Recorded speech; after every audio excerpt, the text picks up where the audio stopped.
আপনারা দেখতেছেন আমরা দুই ভাই একসাথে যাইতেছি।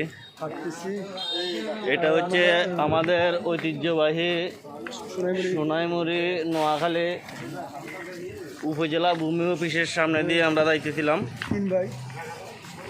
এদের দেখতেছেন আমার বড় ভাইয়েরা সামনে, আমার খুব ভালো লাগতেছে তাদের সাথে আড্ডা দেওয়ায়, কারণ যেহেতু আমি এলাকার মেহমান আর আমরা সবাই মেহমান। আসলে কিন্তু জায়গাগুলো খুবই সুন্দর, এখানে আসলে আসলে খুবই ভালো লাগে, কারণ আকাশের যে আর এই এলাকার যে প্রকৃতিটা খুবই সুন্দর দেখা যাচ্ছে।